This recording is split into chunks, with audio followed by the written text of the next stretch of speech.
Hello students, मैं आप लोगों को इस वीडियो में आप लोगों के जो प्री एग्जाम होने वाले हैं उनके लिए आप लोगों को कुछ महत्वपूर्ण प्रश्न देने वाला हूं और साथ ही वार्षिक पेपर के लिए भी उतना ही महत्वपूर्ण रहेगा। तो चलो इन सारे प्रश्नों पे बात कर लेते हैं। ये जो है ये सामाजिक विज्ञान सब्जेक्ट से है। तो देखो पहला प्रश्न क्या है। सरकार द्वारा बिजली की सुविधा प्रदान की जाती है। चार ऑप्शन दिया हुआ है। पहला है अतिरिक्त बिजली का उपयोग करने के लिए, दूसरा है पैसा कमाने के लिए, तीसरा सार्वजनिक हित के लिए और चौथा सरकारी कार्यालयों के लिए। तो अधिक के मन में ये सवाल आया होगा, सवाल नहीं कह सकता और डायरेक्ट उत्तर कहूंगा मैं इसे, कि जो पैसा कमाने के लिए ना यही आपके मन में उत्तर आया होगा। तो ये गलत है। उत्तर में आपको लेना है सार्वजनिक हित के लिए। ठीक है, जो बिजली हमें सप्लाई होता है ना वो हमारे सार्वजनिक हितों के लिए ही हमें दिया जाता है। ठीक, इसके लिए हम सरकार को कुछ चार्ज करते हैं। लेकिन अगर ये सरकार के हाथ से कहीं प्राइवेट कंपनी के पास चला जाए तब फिर क्या होगा? सोचो क्या होगा। मान लो अभी आप लोगों के जो बिजली बिल है वो 100 रुपया ही आ रहा है।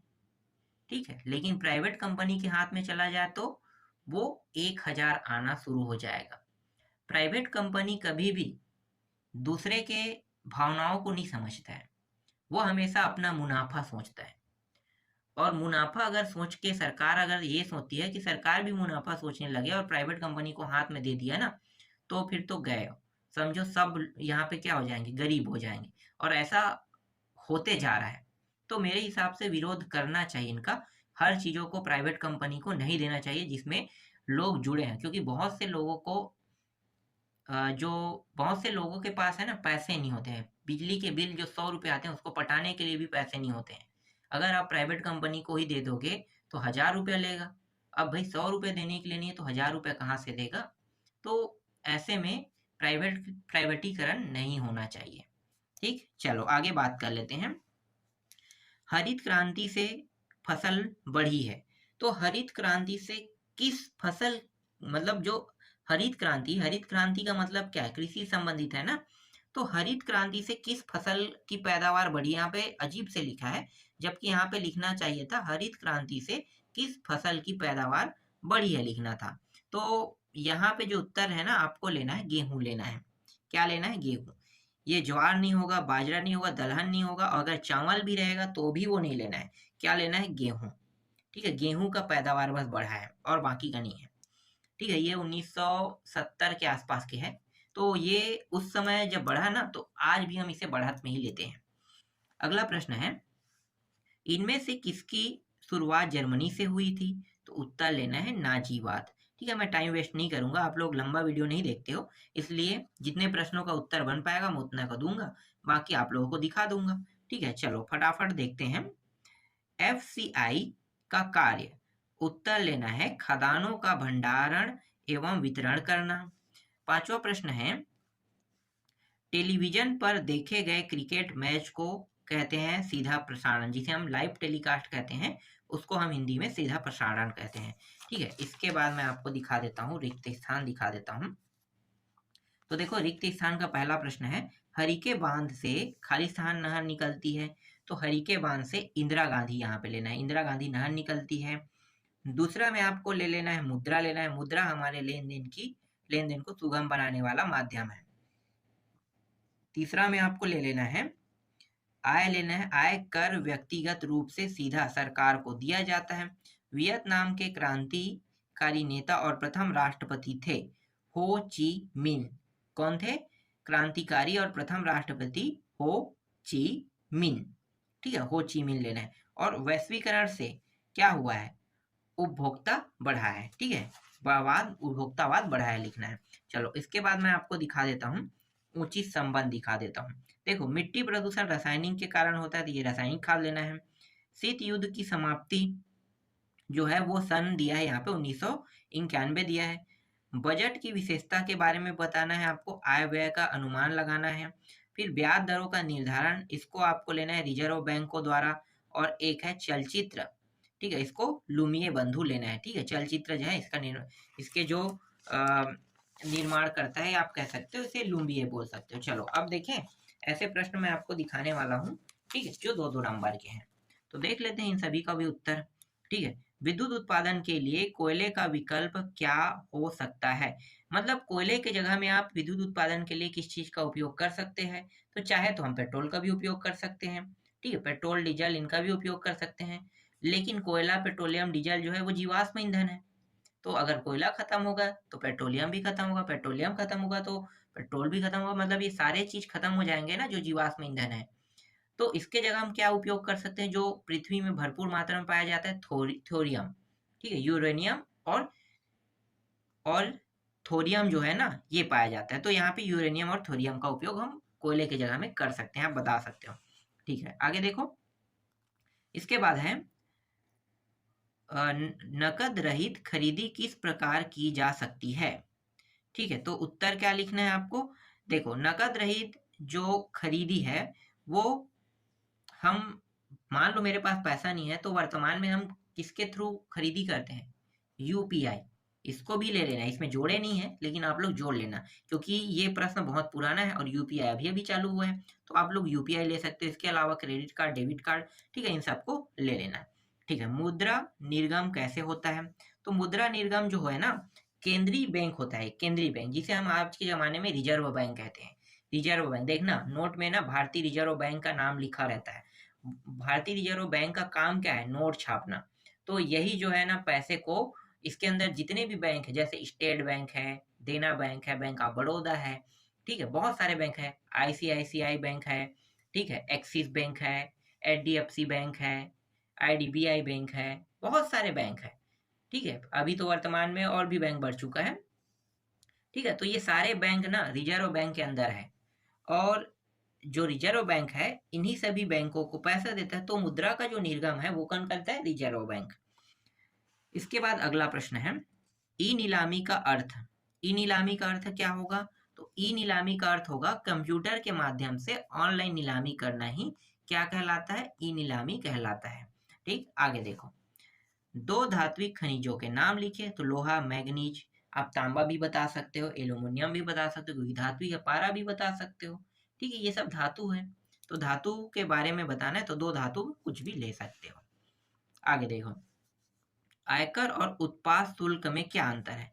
आयकर जो है ना ये व्यक्ति के ऊपर, ठीक है, व्यक्ति की आय पर आधारित होता है। मान लो मैं 3 लाख रुपए से अधिक, अगर 3 लाख रुपए से अधिक सालाना कमाता हूं तो मेरे ऊपर टैक्स लगेगा, ये कहलाता है आयकर कहलाता है। ठीक है, जो 3 लाख से अधिक जिनका इनकम होता है उनके ऊपर ये टैक्स लगता है, उसे हम आयकर कहते हैं। और उत्पाद शुल्क क्या है? उत्पाद शुल्क जो उत्पादन करते हैं ना उस पे जो टैक्स लगता है उसको हम उत्पादन शुल्क कहते हैं। तो आयकर अलग है, उत्पादन शुल्क अलग है। चलो आगे देखते हैं। ऐसे क्या कारण हो सकते हैं कि 70 के दशक के बाद अनाजों के उत्पादन में तेजी से वृद्धि होने लगी? इसका जो मुख्य कारण है मैं आपको बता देता हूँ, ठीक है।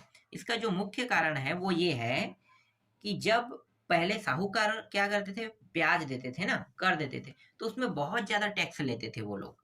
लेकिन जब सरकार ने एक नीति बनाई और जब बैंकों को लाया, तो बैंकों के थ्रू ना जो किसान क्रेडिट कार्ड है, ऐसी योजना जो है क्या लगा, तो इनको ना कम ब्याज पे कर्ज देने लगा।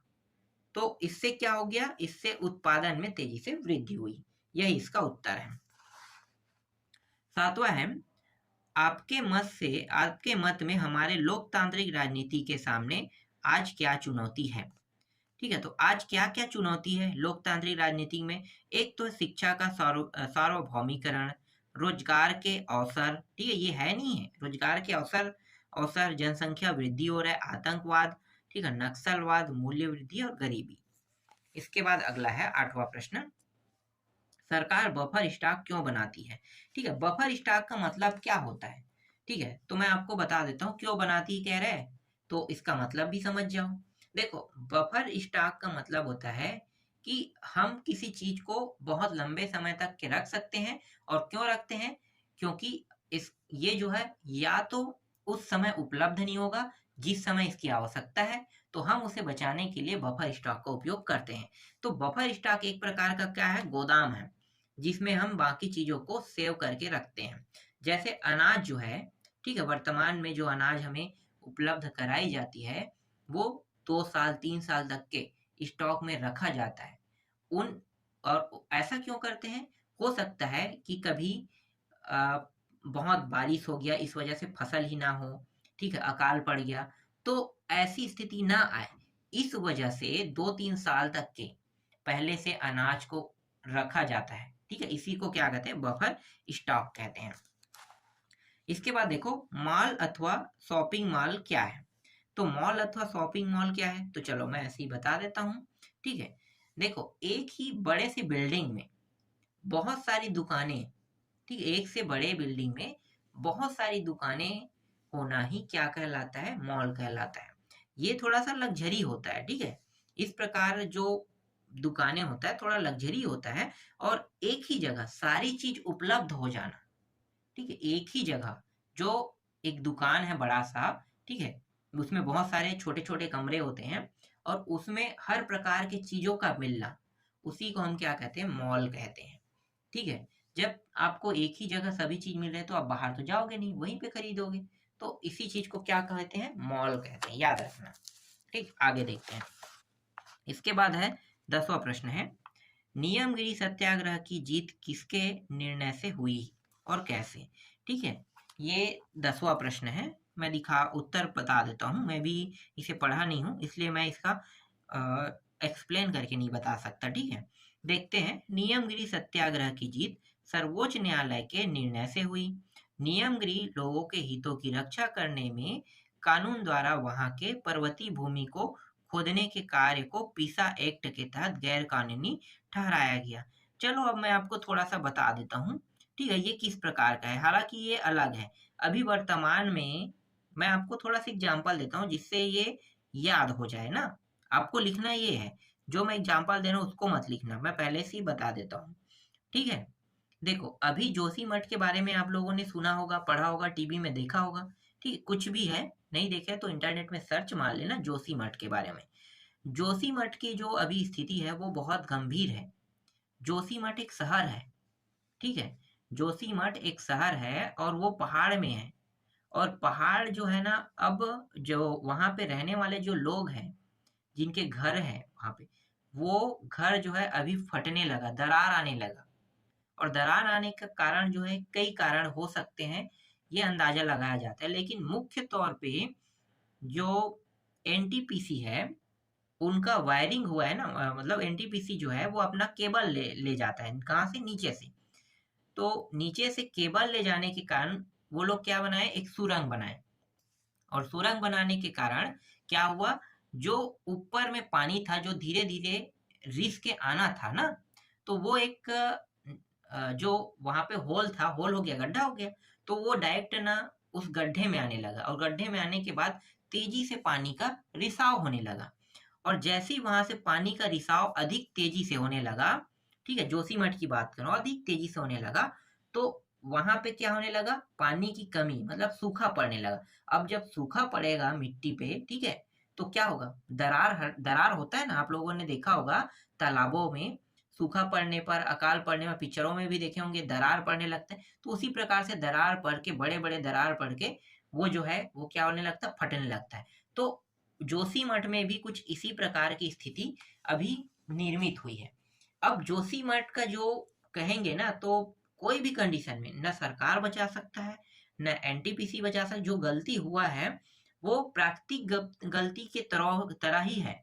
एक बार अगर ये शुरू हो जाए तो कभी इसे समाप्त नहीं किया जा सकता। मतलब कहने का तात्पर्य ये है कि जोशीमठ जो है वो बच नहीं सकता। वहाँ पे रहने वाले लोगों की स्थिति बहुत ही दयनीय हो गई है, ठीक है? क्योंकि जिस जगह पे आप रहते हैं उस जगह को छोड़कर जाना बहुत दुखद बात है।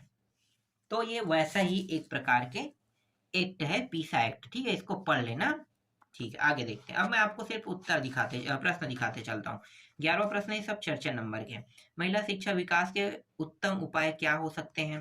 ठीक है, प्रश्न देख लो अथवा भी देख लो। आप लोग वीडियो तो देखोगे नहीं इतना लंबा, तो इसलिए मैं डायरेक्ट अब प्रश्न बस बताते चलता हूँ। ये प्रश्न देख लो अथवा, ठीक है? आर्थिक विकास से आप क्या अभिप्राय है? इसके देश के आर्थिक विकास को मापने के लिए किन मापक सूचकों का प्रयोग किया जाता है? व्याख्या कीजिए, ठीक है? फिलहाल मैं कर देता इन सभी की व्याख्या और उसका उत्तर भी बता देता, ठीक है? इसके बाद अगला है वर्साय की संधि, से जर्मनी को क्या हानि उठानी पड़ी?